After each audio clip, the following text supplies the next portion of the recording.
Boas-vindas ao estudo do Evangelho de João. O Evangelho de João é estudado à parte devido à sua composição, estrutura, estilo literário e principalmente à sua linguagem que não coincide com aquela dos sinóticos. A tradição atribui a João, filho de Zebedeu, o quarto evangelho. Alguns estudos sugerem também que se trata do discípulo amado, cuja presença junto a Jesus era, junto com Pedro e Tiago, muito próxima. O escrito desse evangelho é originalmente em grego. A fonte talvez tenha sido os próprios sinóticos. Entretanto, João não escreve como Mateus, Marcos e Lucas. Ele usa uma linguagem e um estilo próprios. A data de surgimento talvez seja os anos 90 ou o início do século II, o ano 100, por exemplo. É, portanto, o último dos evangelhos. Talvez por isso traga temas tão particulares cuja presença não encontramos nos outros evangelhos. Só João faz menção às bodas de Caná, por exemplo. A expressão de Jesus, eu sou.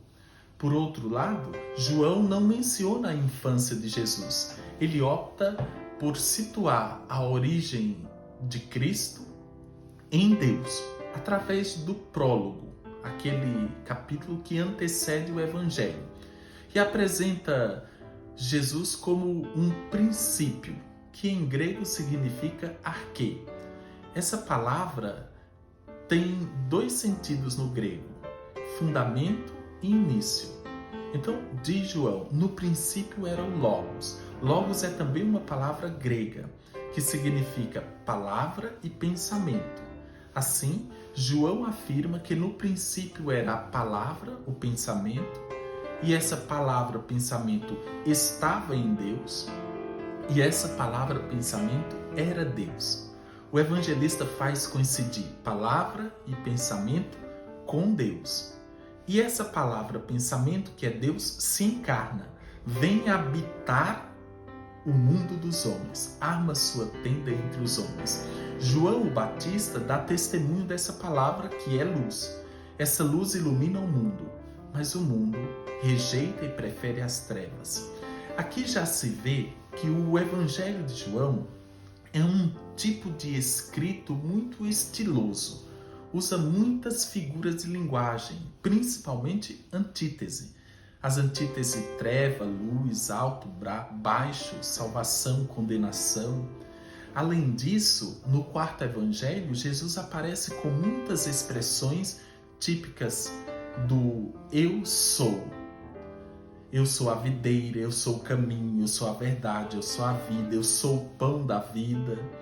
Esse eu sou faz lembrar a própria identidade de Javé no Êxodo, capítulo 3, versículo 1 em seguida, por exemplo, quando no diálogo com Moisés, quando este pergunta quem fala com ele, Javé diz, eu sou aquele que sou. Somente João traz na boca de Jesus essa expressão eu sou. Além disso, uma outra curiosidade é que Maria, no Evangelho de João, tem uma participação, por assim dizer, simbólica. Ela está presente no início da vida pública de Jesus, nas bodas de Caná, capítulo 2, e na saída da vida pública de Jesus, capítulo 19, quando, no alto da cruz, Jesus diz para ela, mostrando o discípulo que ele amava, mulher, eis aí o teu filho. E diz para o discípulo, filho, eis aí tua mãe. Parece que a função discipular de Maria no Evangelho joanino é ressaltada no início e no fim para deixar claro a presença materna da igreja, já que teologicamente, nesse Evangelho, Maria representa a nova Eva, portanto é símbolo da nova humanidade que surge com e na igreja. Há uma sutileza grandiosa no Evangelho de João, por isso ele é estudado à parte. João apresenta Jesus realizando milagres, mas esses milagres são chamados de sinal. E esses milagres não têm expulsão de demônio. Aliás, as ações de Jesus mesmo que milagrosas, chamadas de sinais, são em número de 7, o que indica um simbolismo especial relativo à plenitude e à perfeição. Jesus é perfeitamente Deus, é o Logos encarnado, é a palavra encarnada. Nos sinóticos, como nós vimos nas aulas anteriores, Jesus vai a Jerusalém, às vezes só uma vez, como no Evangelho de Lucas, que ele faz um longo caminho ensinando aos discípulos, e esse caminho termina com sua condenação em Jerusalém, a capital dos judeus e sede religiosa do templo. Em João, Jesus vai 3 vezes a Jerusalém, e as 3 vezes em ocasião de festas, a festa da Páscoa. Nós encontramos essas 3 vezes em João capítulo 2, versículo 13, em João capítulo 6, em João capítulo 11. João não apresenta Jesus contando parábolas, como vemos lá nos sinóticos. Entretanto, o Jesus de João está fazendo sempre longos discursos, metido com controvérsias entre os mestres da lei e fariseus, que rejeitam Jesus, o recusam como Messias, portanto não creem, e nesse sentido vai desenrolar uma série de desavenças entre Jesus e as autoridades do judaísmo. O objetivo do Evangelho de João é mostrar que o Verbo de Deus se fez carne e que, habitando entre os homens, vivendo plenamente a humanidade, é o Messias Salvador. Os sinais revelam a messianidade de Cristo. Em João, o Evangelho está dividido em 2 partes que constituem o ministério de Jesus, sendo que antes dessas partes tem o prólogo e no final dessas partes tem o pós-evangelho, que é um enxerto, um capítulo que foi colocado muito depois e que provavelmente não tenha sido escrito por João, que é o capítulo 21. Na primeira parte, que corresponde aos capítulos 2 a 12, se dá uma visão do ministério público de Jesus.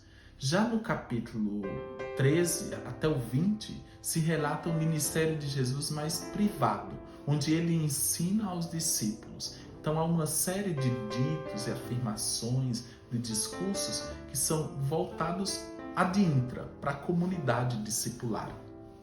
No prólogo, em João de 1 a 18, João lida com as implicações teológicas da vinda de Jesus. Ele mostra o estado preexistente de Cristo. O Verbo existia antes de Deus, a palavra era antes de Deus. Ao mesmo tempo, mostra a divindade de Jesus e sua essência, que se dá também na encarnação. Já o pós-evangelho, o capítulo 21, corresponde às aparições de Jesus e a parte mais de Cristo ressuscitado. Alguns relatos sobre Jesus só encontramos no Evangelho de João, seja porque o seu estilo é diferente dos sinóticos, seja porque o seu objetivo é escrever eminentemente para cristãos tardios e recém-convertidos, a maioria vinda do paganismo. Portanto, João traz, e somente ele traz, as alegorias de Cristo como bom pastor, a porta, traz a alegoria do grão de trigo e da videira, o discurso do pão da vida, eu sou o pão da vida, o da Santa Ceia, a oração sacerdotal, nós só encontramos em João, os episódios da boda de Caná, da ressurreição de Lázaro e também do lava-pés, só há em João, os diálogos com Nicodemos e com a samaritana, só existe no Evangelho de João. Então essas peculiaridades mostram uma intenção de João de estabelecer um diálogo de Jesus como palavra encarnada e voltada para os pagãos.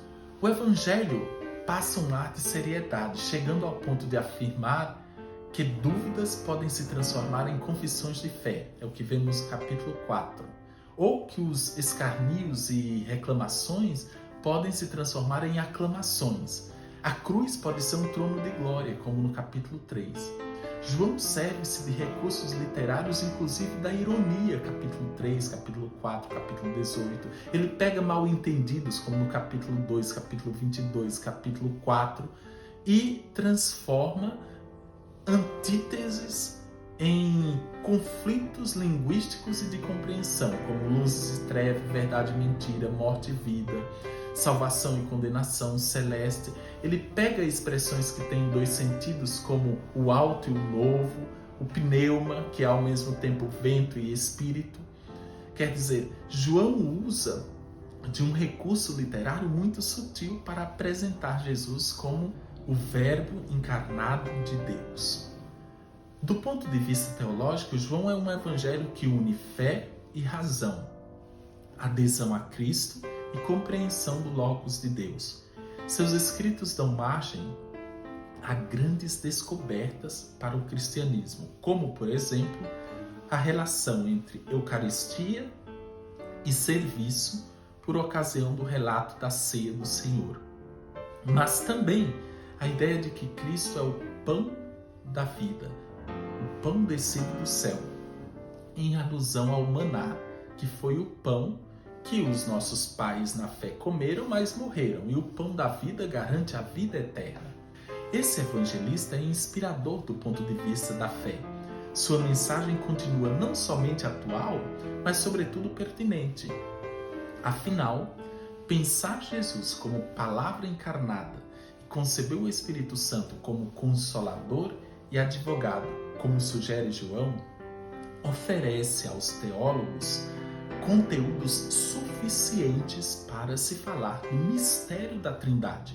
Aliás, todos os estudiosos que refletem sobre o tema de Deus uno e trino têm necessariamente que fazer alusão ao Evangelho de João, seja porque ele é fundamental do ponto de vista temático, seja porque seus conteúdos dão fundamento a toda e qualquer afirmação da Trindade Santa. Então, João é um dos evangelhos mais requintados, podemos dizer mais filosóficos dos evangelhos bíblicos e principalmente o que tem algumas características tão peculiares que o faz se diferenciar em relação a todos os outros sinóticos. Deus te abençoe em nome do Pai, do Filho e do Espírito Santo.